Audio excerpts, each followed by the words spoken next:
আসসালামু আলাইকুম রহমতুল্লাহ বারাকাতু। সম্মানিত দিনী ভাই ও বন্ধুগণ, রমজানের এক একটা দিন আস্তে আস্তে শেষ হয়ে গিয়েছে। আমরা একেবারে রমজানের শেষ প্রান্তে এসে পৌঁছে গিয়েছি। ইদানিং আমরা একটি বিষয় লক্ষ্য করেছি, মোবাইল, ফেসবুক, ইউটিউব যেই প্রচার মাধ্যমগুলো আছে, সেখানে বিশেষ করে কিছু মহিলাদের ঈদ মার্কেট নিয়ে খুব হইচই হচ্ছে যে কে কত লক্ষ টাকা নিয়ে মার্কেটে এসেছে, কে কত লক্ষ টাকার মার্কেট করতে পেরেছে, এই আলোচনাগুলো হচ্ছে। বন্ধু, আমরা যারা মার্কেট করব, আমার যাদের বাচ্চা আছে, বাচ্চাদেরকে আমার একজোড়া জুতা কিনে দিলাম 2,000 টাকা, 3,000 টাকা, নিজে একটা ড্রেস কিনলাম 10,000 টাকা, ওয়াইফকে একটা ড্রেস কিনে দিলাম 5,000 টাকা, বাচ্চাদেরকে ড্রেস কিনে দিলাম দামি দামি।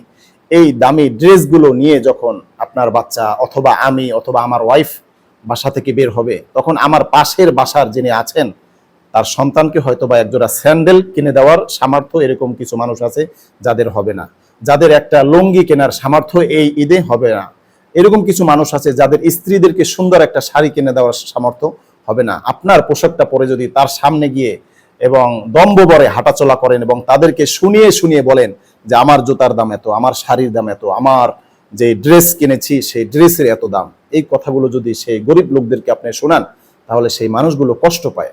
আপনি কিনতে পারেন, আপনার এটা অধিকার আছে, আল্লাহ তাআলা আপনাকে কেনার সামর্থ্য দিয়েছে, শক্তি দিয়েছে, ক্ষমতা দিয়েছে, কিন্তু আরেক ভাইকে আল্লাহ তাআলা দেন নাই।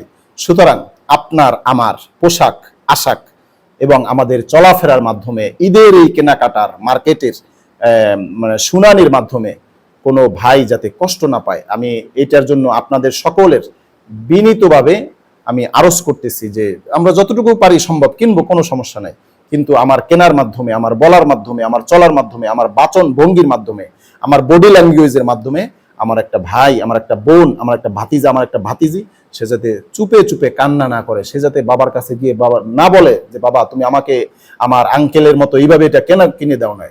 এটা আপনারা যদিও কিনে থাকেন, যথাসম্ভব আপনারা লুকিয়ে রাখবেন, দামগুলা সবার কাছে প্রকাশ করবেন না। অন্য বাচ্চাদেরকে আপনার বাচ্চা যাতে দাম বলে কষ্ট না দেয়, এটা আপনার বাচ্চাকে বলে দেবেন, আপনার ওয়াইফকে বলে দেবেন যে তুমি যতটুকু পেয়েছো আলহামদুলিল্লাহ, তোমার পাশে যিনি আছে তাকে তার স্বামী দিতে পারে নাই, তার বাবা দিতে পারে নাই, তোমরা এই জন্য তাদের কাছে গিয়ে এটা প্রকাশ করবা না, তুমি পড়তেছো, আল্লাহ তাআলা দরবারে শুকুর করো। আসুন আমরা সকলেই সকলের প্রতি সহ মর্মশীল হই। আল্লাহ তাআলা আমাদের সকলকে তৌফিক দান করুক, আমিন।